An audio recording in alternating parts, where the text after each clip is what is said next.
Mengapa Eropa membenci sawit? Mengapa Eropa begitu keras terhadap kelapa sawit? Mengapa produk sawit Indonesia dan Malaysia terus disudutkan? Dibatasi, bahkan dianggap sebagai perusak lingkungan dunia? Apakah benar sawit adalah biang kerok deforestasi atau ada kepentingan lain yang jarang dibicarakan?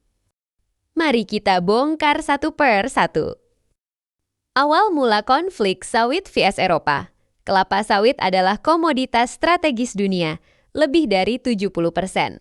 Kebutuhan minyak nabati global bisa dipenuhi oleh sawit karena produktivitasnya yang sangat tinggi. Indonesia dan Malaysia menjadi raja sawit dunia. Dua negara ini menguasai lebih dari 85% pasar global. Masalahnya, Eropa bukan produsen sawit, namun Eropa adalah produsen besar minyak nabati lain seperti minyak rapeseed, minyak bunga matahari kedelai.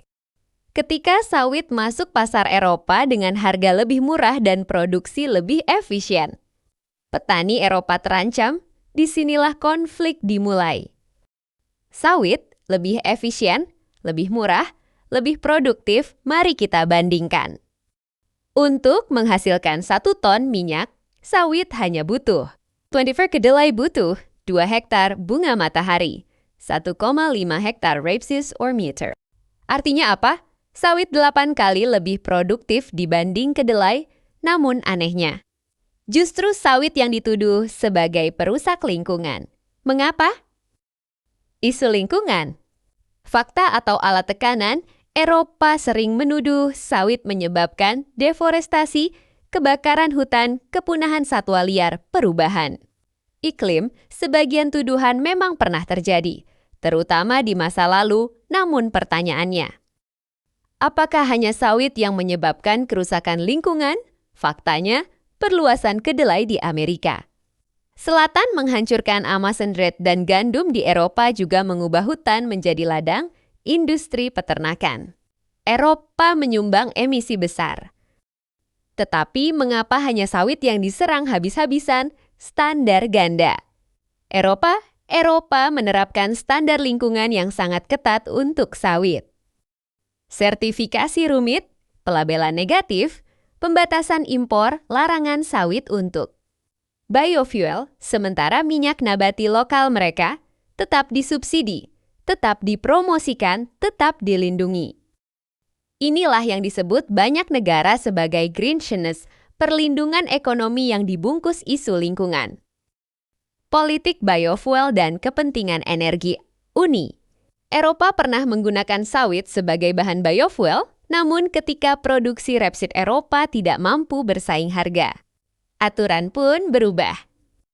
Sawit dinyatakan sebagai high risk berisiko tinggi menyebabkan perubahan penggunaan lahan akibatnya. Sawit dikeluarkan dari daftar biofuel ramah lingkungan, pasar sawit. Eropa menyempit, petani Eropa kembali diuntungkan.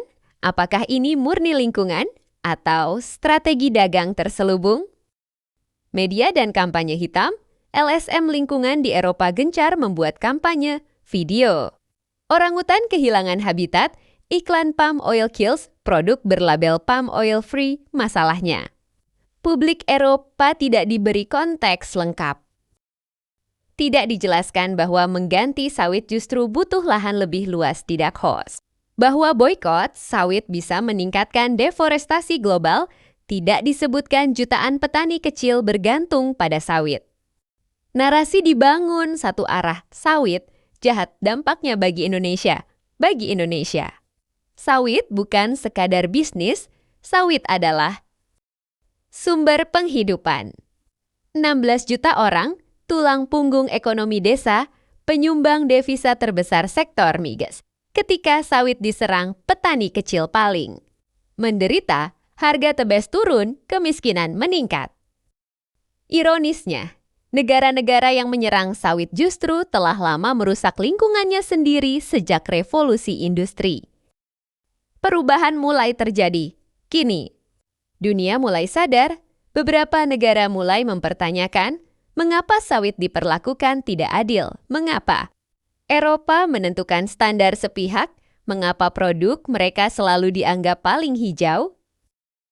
Indonesia pun mulai melawan gugatan ke WTO standar.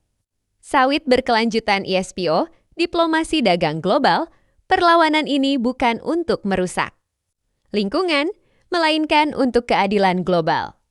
Jadi, mengapa Eropa membenci sawit bukan semata karena lingkungan, tetapi karena persaingan ekonomi, kepentingan petani lokal, politik energi, dan dominasi pasar.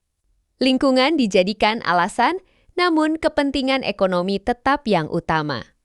Sawit bukan tanpa masalah, tetapi menjadikannya kambing hitam global adalah ketidakadilan. Yang dibutuhkan dunia bukan boikot, melainkan pengelolaan sawit yang adil dan berkelanjutan.